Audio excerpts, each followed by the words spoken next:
Hello दोस्तों, आप सभी का स्वागत है आपका अपना YouTube चैनल यूनिक एजुकेटर में। आज हम लोग अध्याय 3 के प्रश्नावली 3.1 के बारे में जानेंगे। आइए 3.1 के क्वेश्चन नंबर 1 को सॉल्व करते हैं। क्वेश्चन नंबर 1 जो है बोला जा रहा है कि सरल एवं बंद आकृति। तो हम इसके पिछले वीडियो में इन दोनों आकृति के बारे में बता दिए हैं, फिर भी इस वीडियो में देख लेते हैं लोग। सरल आकृति,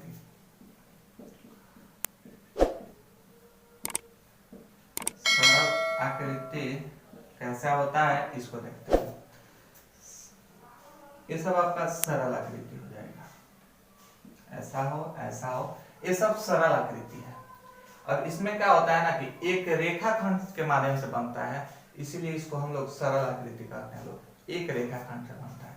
उसके बाद आपका है बंद आकृति। तो बंद आकृति कैसा होता है इसको जानते हैं लोग। बंद आकृति में आ जाएंगे आपका, ये हो गया बंद आकृति में, ये सब आपका बंद आकृति में आएंगे।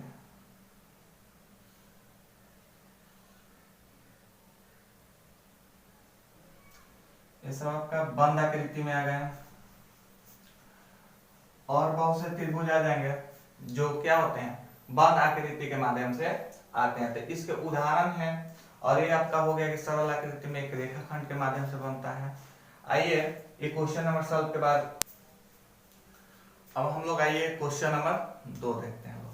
क्वेश्चन नंबर 2 में है कि कुछ आकृतियां दिया गया है और इस आकृतियों में हम लोग को सरल आकृति, बंद, खुली और उत्तल और अवतल के बारे में हम लोग को देखना है।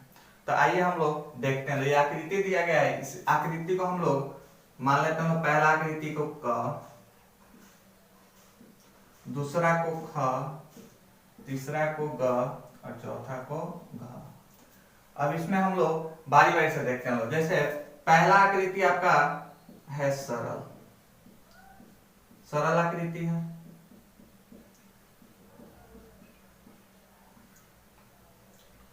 उसके बाद है आपका बंद आकृति, बंद आकृति। उसके बाद है आपका सरल हो गया, बंद हो गया। उसके बाद है आपका खुली आकृति,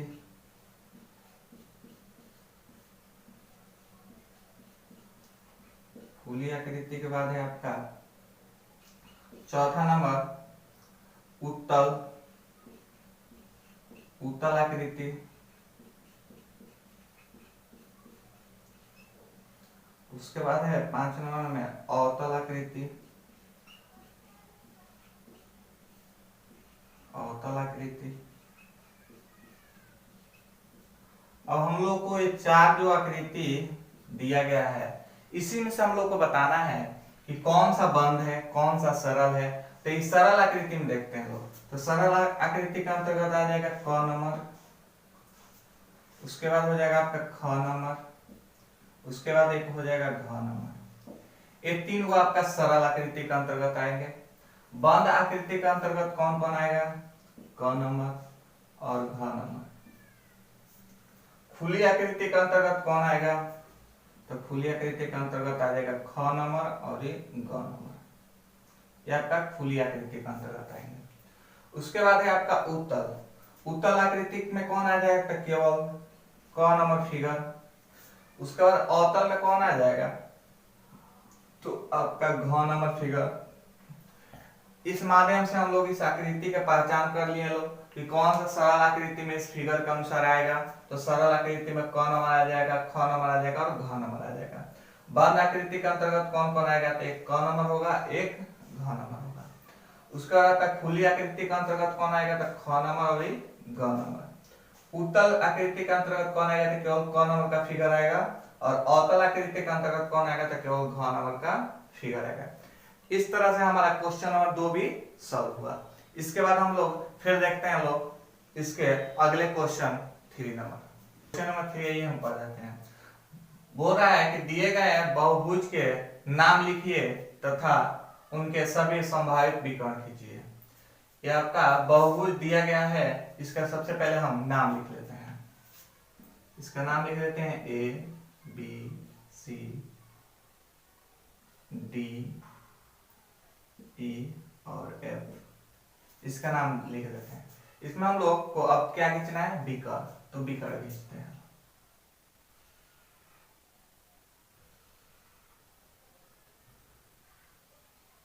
ये हम लोग बीकर खींच देते हैं लोग।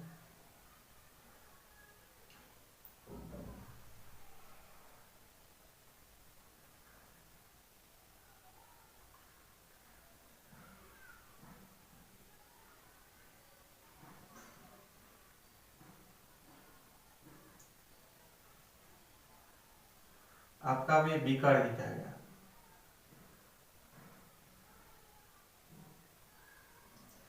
ये आपका बीकर खींचा गया, जिसमें बोला जा रहा है ना कि बीकरों की संख्या भी बताना है कि कितना बीकर है।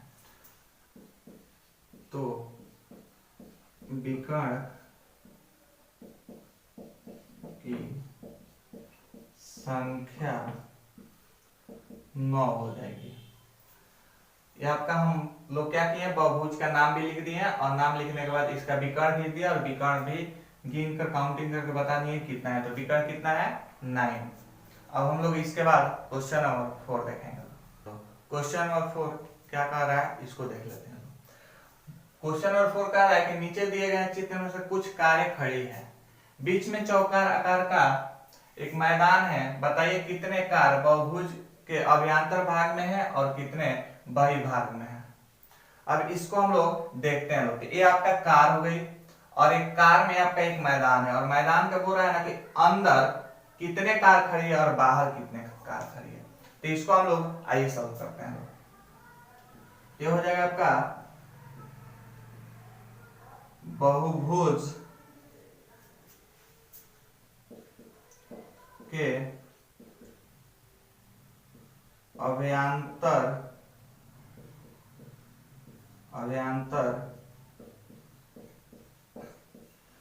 कारों की संख्या। तो अभ्यंतर मतलब अंदर, तो कारों की संख्या कितना हो रहा है अंदर, तो इसको हम लोग चौकार जो बनाया गया इसके अंदर वाले कार देख लेंगे लोग। तो कारों की संख्या कितना हो रहा है, 5 यानी 5। उसके बाद बोला जा रहा है का कि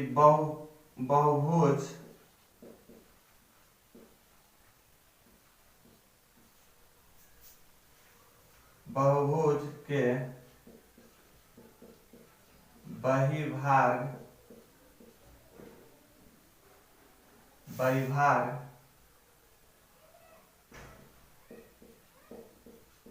कारों की संख्या।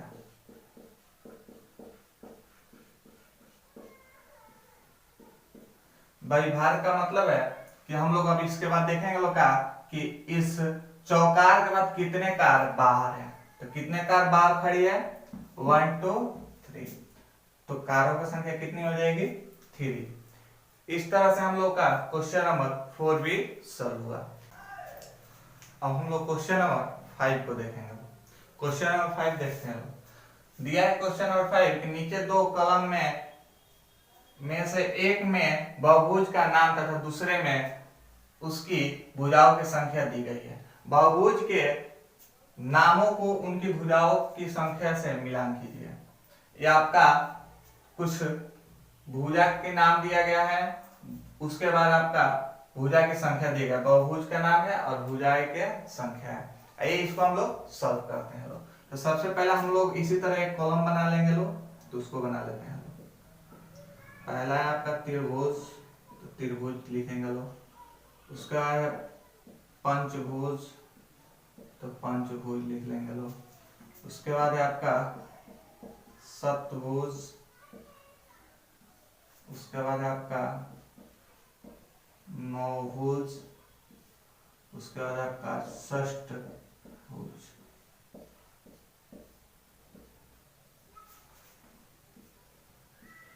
अब इस कॉलम में हम लोग कैसे लिखेंगे लोग, इसको देखते हैं।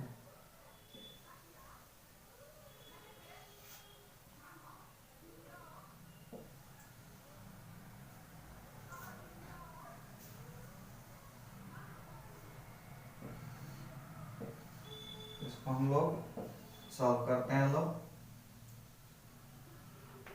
पहला आपका त्रिभुज, तो त्रिभुज है, तो त्रिभुज में कितना भुजा रह सकते हैं, तो 3, तो इसको सही करेंगे लोग तो 3 होगा।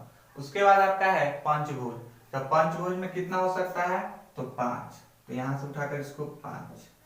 उसके बाद है सतभुज, तो सतभुज में कितना भुजा होंगे, 7। उसके बाद नवभुज, नवभुज में कितना हो गए, 9, और षष्ठभुज में 6। इस तरह से हम लोग का जो एक कॉलम ऊपर दिया गया था वो इधर उधर सजाया था, हम लोग उसको सटीक सजा दिए, तो ये हमारा अब आंसर आ गया। इस तरह से हम लोग क्वेश्चन नंबर 5 भी सॉल्व किए लोग। इसके बाद हम लोग मिलते हैं लोग नेक्स्ट क्वेश्चन के साथ नेक्स्ट वीडियो में।